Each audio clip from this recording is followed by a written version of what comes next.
El rencor es una jaula. A veces creemos que aferrarnos a la ira nos protege, que nos da el poder de equilibrar la balanza ante una ofensa.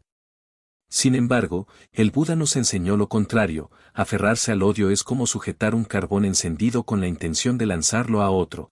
Quien se quema primero somos nosotros mismos. En el camino budista, el perdón no es un acto de debilidad ni una concesión a quien nos ha hecho daño. Es, más bien, una forma de liberarnos de la carga del sufrimiento. Perdonar es soltar, es dejar de lado el peso que nos ata al pasado y nos impide vivir en paz. Pero ¿cómo se logra esto? ¿Cómo aplicar el perdón cuando sentimos que la herida sigue abierta? El budismo nos dice que todo sufrimiento proviene del apego y la ignorancia. Cuando alguien nos ofende, lo que nos duele no es solo la acción en sí, sino nuestra interpretación de ella. Nos aferramos a la idea de que esto no debería haber sucedido, esa persona no debería haberme tratado así. Este apego a cómo las cosas deberían ser nos impide aceptar la realidad tal como es. El Buda habló del concepto de las dos flechas en el Samyutta Nikaya. La primera flecha es el daño que nos hacen, algo inevitable en la vida. Pero la segunda flecha, que es el sufrimiento prolongado por nuestra reacción, es opcional. Ahí es donde el perdón actúa como una medicina, nos permite soltar la segunda flecha y sanar. Uno de los pilares del budismo es la compasión, Karo. Cuando comprendemos que cada ser actúa según sus propias condiciones mentales, vemos que quienes nos han dañado lo hicieron desde su propia ignorancia y sufrimiento. Esto no significa justificar sus acciones, sino entender que también son prisioneros de su propio karma y su propia mente. El Buda enseñó la práctica de la meditación metta, amor benevolente. Al cultivar deseos de bienestar para todos los seres, incluyendo aquellos que nos han hecho daño, disolvemos el resentimiento y nos acercamos al perdón genuino. Un ejercicio común es repetir frases como, que este ser esté en paz, que sea libre del sufrimiento. Puede parecer difícil al inicio, pero con el tiempo transforma nuestra percepción de los demás y de nosotros mismos.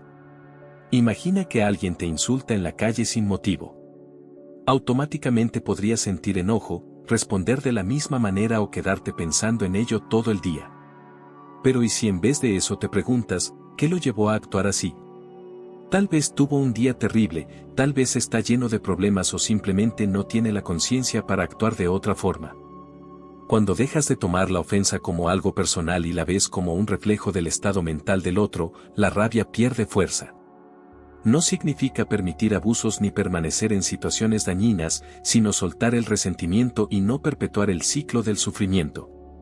La paciencia, Khanti, es otra virtud esencial en la enseñanza budista.